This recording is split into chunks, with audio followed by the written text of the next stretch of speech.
Hey everybody, Cracker Jack Mechanic here, and I've got the frame up on the jig. Today I'm going to work on the swing arm a little bit more, so I just wanted to give you a little bit of a video tour. So we got the frame, the CM450E up on the jig. I got the plumb bob hanging down here. I'm going to use that to find the center line with the frame. It's adjustable, and then we can get the center line of the swing arm correct. And we're going to use a level. The frame jig itself is level to the ground. I'm going to show you some of that, and then I'll show you how we get that, and then we'll move this swing arm into place, then tack weld it, and then we can finish weld the swing arm. All right, I've got the plumb bob square to the line on the swing arm. Got the jig set up. We check the frame jig itself for level, for side to side. We're going to get the swing arm itself square, and then we're going to have to kind of pull it over so that the center line of the swing arm is in line with the center line of the frame. You can hear the generator running outside. That's going to power my welder. You can see I got the level across the frame rails so I can tell for side to side. I'll move it up to the front. Then I can check two new arms for level. Then I can move the swing arm in, and I'll tack weld my two spots.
Going to look at a few things here on the frame jig.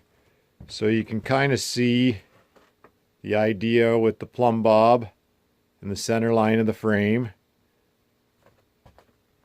And I drew a line on the center of the swing arm. So that'll come down and let me know. And I've got the frame jig down here. There's 1-inch square tubing, and I put the level on there to check for side to side. We put the level on there. You can see for side to side. I've got the swing arm touching on that on both sides to keep it square. So the only spot it could twist would be up at the front because we only had the one right hand side bar. And what I did was raised my left hand, the piece into the side, raised it up until we got the bubble in the center there.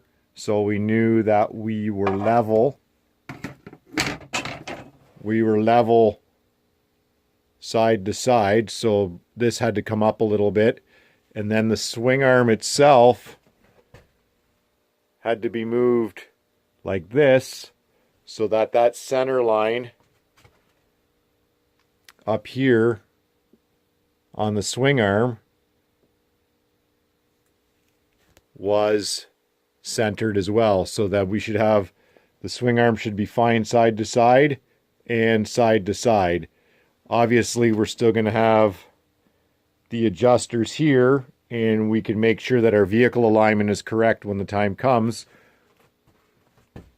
But getting it as close as possible here now is going to make it a lot easier, make sure that this bike runs straight. So there's the jig.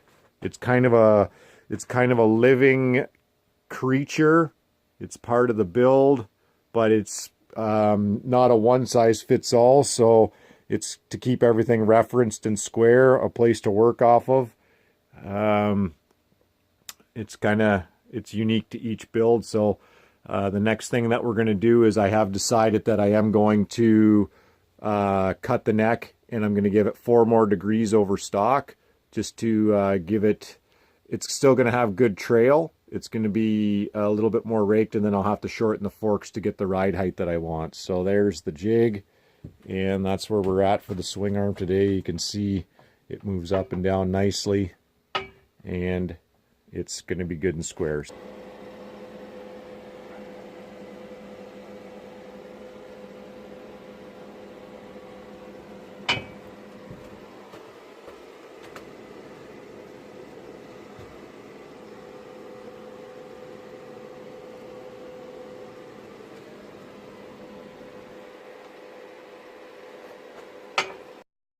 If you like this video, click that subscribe button down on your right hand side there and get my videos as they become available. I'm Jeff, the Crackerjack Mechanic, and I'm doing this CM450E project.